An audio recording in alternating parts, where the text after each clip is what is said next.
Alright Nissan owners, let's get straight to the point about the CVT drama. Will Nissan actually fix it, and what will it cost you? This is especially important if you drive a 2018 Altima or a 2018-2019 Rogue. Nissan released a technical service bulletin, NTB19-076A, in October 2020. But here's the catch. This is not a recall. That means Nissan is not automatically fixing these CVT issues for everyone.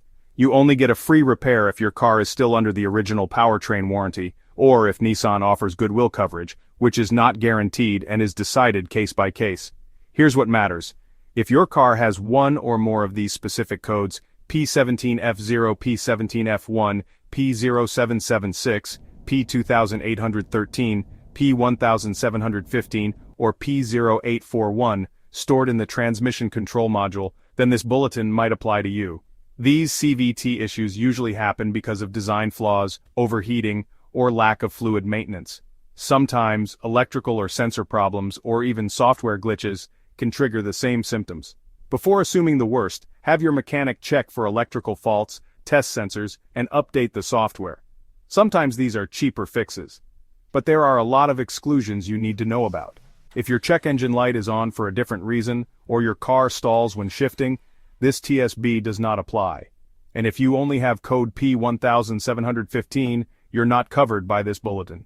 What does a failing Nissan CVT feel like? Owners, especially those with the P17F0 code, report a judder or shudder at low speeds, plus other symptoms. You might notice a subtle vibration through the steering wheel or seat, or hesitation when you press the gas.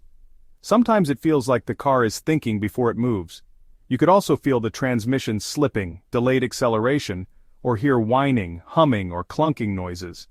In the worst case, the CVT fails completely, and if you're not covered, the repair can cost up to $8,000 out of pocket. In the US, Nissan sometimes offers Goodwill repairs up to 84,000 miles or 84 months, but this is not guaranteed. You must ask, and approval is at Nissan's discretion. Canadian owners usually get less support. Most have to pay out of pocket if the warranty is expired. Here's what you should do. Check if you have those exact codes stored in your car's computer.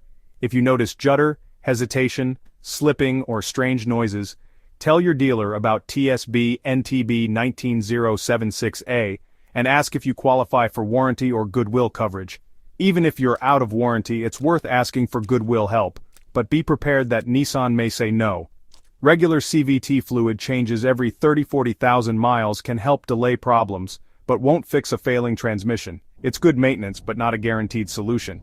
To sum up, this is a technical service bulletin, not a recall. Nissan will only fix your CVT for free if you're under warranty or get Goodwill coverage. If not, you're looking at a repair bill that can reach $8,000. If this helped you, hit like, subscribe, and share your CVT experience below. I read every comment. One more thing, just because your CVT has been fixed doesn't mean you're in the clear. Some owners report that even after repairs, they experience recurring transmission issues, reduced performance, or new warning lights popping up. In some cases, the fix is only temporary, and ongoing maintenance or further repairs might be needed. So, keep a close eye on your vehicle after any CVT work, and if you notice any new symptoms, report them to your mechanic or dealer right away. Staying proactive can help catch problems early and save you money in the long run.